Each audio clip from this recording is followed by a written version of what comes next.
আলহামদুলিল্লাহি রাব্বিল আলামিন ওয়াসসালাতু ওয়াসসালামু আলা রাসূলিল কারীম আম্মা বাদ আউযু বিল্লাহি মিনাশ শাইতানির রাজীম বিসমিল্লাহির রহমানির রহিম ইন্নামা নুতইমুকুম লিওয়াজহিল্লাহি লা নুরিদু মিনকুম জাযাআন ওয়ালা শুকুরা সাদাকাল্লাহুল মাওলানাল আযীম।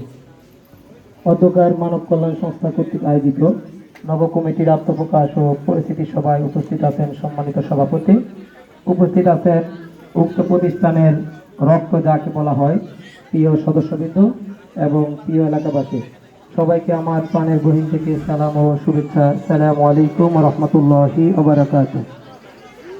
প্রিয় উপস্থিতি, আমরা সবাই কেমন আছি? আলহামদুলিল্লাহ, আওয়াজটা একটু আস্তে আসছে। আমরা সবাই কেমন আছি?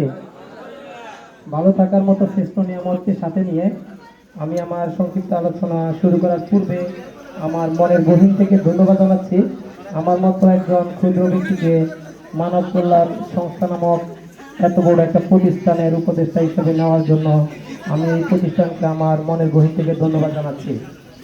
বিশেষ করে ধন্যবাদ জানাচ্ছি সুদূর প্রবাস থেকে যোগাযোগ করার জন্য প্রিয় সুমন ভাই, মানিক ভাই এবং দেশ থেকে যোগাযোগ করার জন্য বিপ্লব ভাইকে ধন্যবাদ জানিয়ে আমি আমার কথা শুরু করতে যাচ্ছি।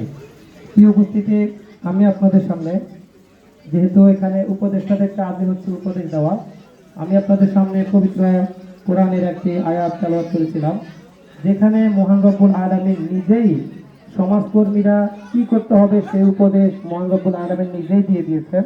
তো আমি সেই ক্ষেত্রে যা একটা তেলাওয়াত করেছি সেখান থেকে 3টা পয়েন্ট নিয়ে আমি কথা বলে আমার কথা শেষ করবো ইনশাল্লাহ। প্রিয় উপস্থিতি, আমরা যারা মানবতার কল্যাণে কাজ করব, আমাদের কি কি করতে হবে? মহান রব্বুল আলামিন প্রথম আমাদেরকে একটা বৈশিষ্ট্যের কথা বলেছেন। নাম্বার 1, দান করতে হবে আল্লাহর সন্তুষ্টির জন্য। আমরা যাই কিছু করব, যেটাই করব, আমাদের প্রধান উদ্দেশ্য থাকতে হবে কি? আল্লাহর সন্তুষ্টি অর্জন। আপনি যদি কাউকে কোনো কিছু এই মানব কল্যাণ সংস্থার পক্ষ থেকে দান করতে যান আর বিনিময়ে যদি আপনি আশা করেন যে লোকটা আপনার অনুগত থাকবে, আপনাকে যেতে আসতে সালাম দিবে, আপনার কাছে সে ধারণা দিবে, এরকম যদি আপনার কাছে মনোভাব থাকে, তাহলে বুঝতে হবে আপনি এই কাজটা আল্লাহ সন্তুষ্টির জন্য করেন নাই। আর আল্লাহ সন্তুষ্টির জন্য যদি আপনি না করেন, তাহলে আপনি কষ্ট পাবেন।